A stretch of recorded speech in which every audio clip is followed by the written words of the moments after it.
Often in the films of Denis Villeneuve, we are exposed to elements of invasion, not just the thematic or metaphorical function of the word, also the physical. The one unifying thing that this use of invasion exposes is Villeneuve's exploration of humanity.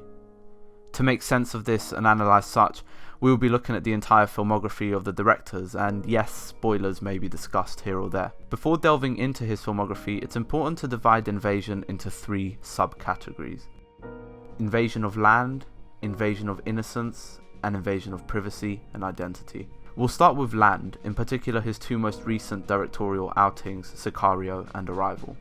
In these two films, invasion is presented in a literal sense. In Sicario, the US invades Mexico on a drug hunt, meanwhile Arrival looks at an alien invasion across planet Earth.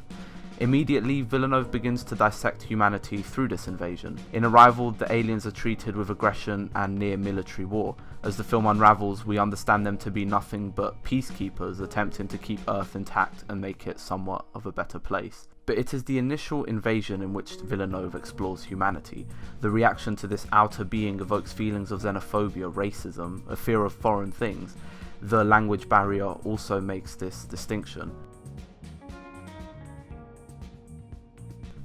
Throughout the film, it feels as though Villeneuve is mirroring the Syrian crisis and humanity's reaction to such. The uproar to kill or refuse refuge happened both in real life with said crisis as well as in Arrival. Furthermore, the communication barrier was also reminiscent of the crisis, a moment where, due to a lack of people being unable to communicate or build a bridge around an issue, those seeking refuge were turned away and ousted publicly. Arrival almost feels as though Villeneuve is unraveling a study of how humanity reacts to things that we don't quite understand, and how not understanding almost always means violence and rejection, rather than establishing a genuine attempt to understand. This is presented through China and Russia and the US's bouts of violence in the film, from near nuclear explosions to more and worse. What happens is, instead of humanity communicating together to understand why the aliens are on their land, the aforementioned countries begin to disconnect from one another and undergo their own decisions, hiding key information, plotting weapons of war. It's evident that Villeneuve wanted to turn humanity inside out to show its ugly side. One of the more beautiful moments of the film is when the alien Abbott is proclaimed dead, yet the other alien doesn't revolt or cause carnage. Instead, it remains peaceful and determined to communicate with the humans. It's Villeneuve's way of humanizing those that we don't understand, those we fail to attempt to communicate with. The invasion of land allows Villeneuve to explore this allegory of humanity and rejection. Sicario is not too dissimilar to Arrival, but it focuses more on children as collateral damage of invasion. The film closes on images of children playing while gunfire and explosions echo through the air. Villeneuve uses the drug and warring relationship between the US and Mexico to pry open humanity's eyes to those caught in the middle. This is further explored when the character of Alejandro in cold blood murders the family of the man who did the same to his. This unflinching scene, whereby the camera moves methodically without batting an eye, is evident of Villeneuve's dissatisfaction with humanity's forgetful treatment of children amidst war. In fact, Sicario often feels as though it's even criticizing its audience. The fact that we sit through these images of war, bask in its entertainment and vengeful appearance, while considering not those caught in the middle, is quite terrifying. While this may seem a far-fetched point, you have to ask yourself, why else would Villeneuve close the film on the image of children? While that covers land, what about the invasion of innocence? Destruction may be a more apt word elsewhere, but invasion is the most fitting here, because Villeneuve often presents innocence as something snatched away by people who really should not be doing so. Take Prisoners, for example. Can I go outside with Joy? Convince your brother to go with you, you can. What seems like the most innocent and childlike thing, playing outside with friends, quickly escalates into a kidnapping and God knows what else.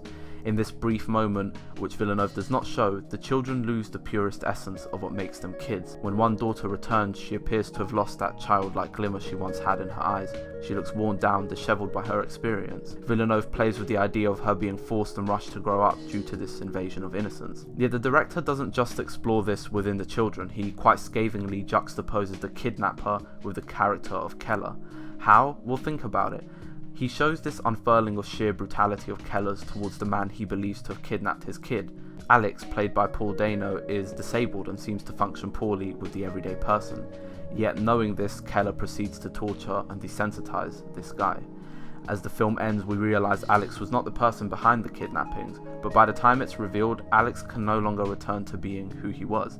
His innocence and sensitivity, contributed to by his disability of course, was shattered and invaded by Keller, the same way the kidnapper shatters and invades the children it leaves behind. Through this brutal and unmerciful runtime, Villeneuve explores the cynicism and hypocrisy of humanity, how we can bemoan an action of someone only to commit the same action through different means later on.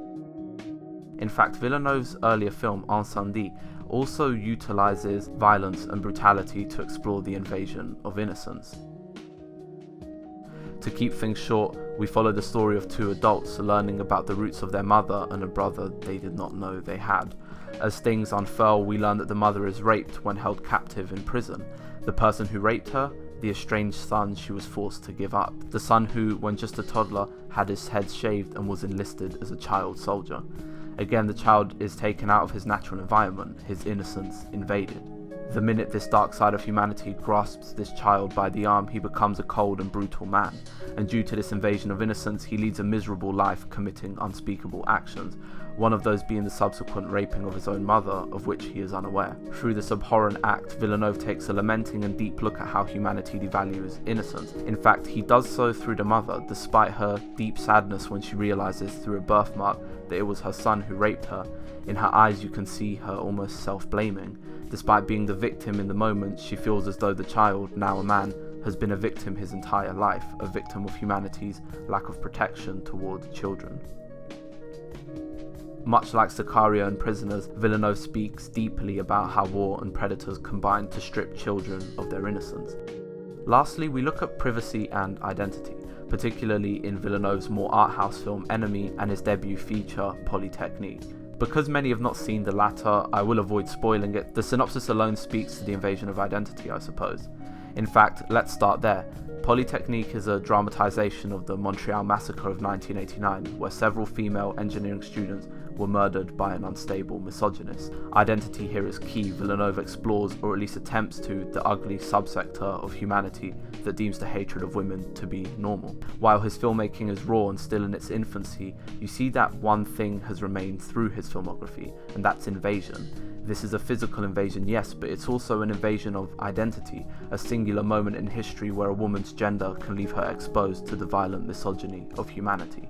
Perhaps it's in Enemy, though, where Villeneuve explores the invasion of privacy best. After all, the plot circulates around the idea of a doppelganger and fraud. Through humanity's obsession of always wanting a life different to their own, never finding true satisfaction, Villeneuve is able to spin a web of mind-bending storytelling. The idea of privacy, of identity, is invaded by our own yearning for what others have. Through the doppelganger Jake Gyllenhaal's character encounters, we begin to see how either person longs for what the other has, whether that be a stable life or one of mystery and mystique. Denis Villeneuve is one of the very few directors that can fluctuate between big budget films and art house projects seamlessly, always retaining his identity.